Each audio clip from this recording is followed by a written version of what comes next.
AB48 news Gujarat હવે નજર કરીએ આજના મુખ્ય સમાચાર પર।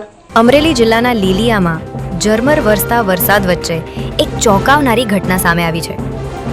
અમરેલી જિલ્લાના લીલિયામાં વરસાદી માહોલ વચ્ચે મામલતદારની સરકારી ગાડીમાં અચાનક ઝેરી કોબરા ઘૂસી જતા મામલતદાર કચેરીના અધિકારીઓ અને કર્મચારીઓમાં અફરાતફરીનો માહોલ સર્જાયો હતો।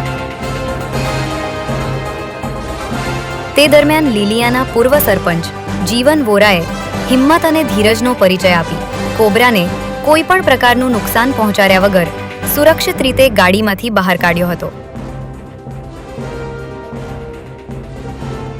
બાદમાં સાપને તેના કુદરતી રહેઠાણ જેવા સુરક્ષિત સ્થળે મુક્ત કરવામાં આવ્યો હતો।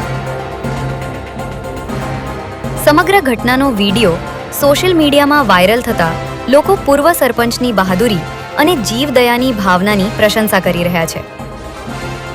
અમરેલી જિલ્લાના લીલિયામાં ઝરમર વરસતા વરસાદ વચ્ચે એક ચોંકાવનારી ઘટના સામે આવી છે।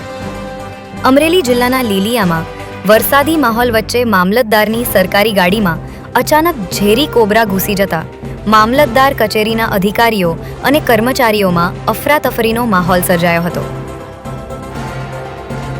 તે દરમિયાન લીલિયાના પૂર્વ સરપંચ જીવન વોરાએ હિંમત અને ધીરજનો પરિચય આપી કોબરાને કોઈ પણ પ્રકારનું નુકસાન પહોંચાડ્યા વગર સુરક્ષિત રીતે ગાડીમાંથી બહાર કાઢ્યો હતો।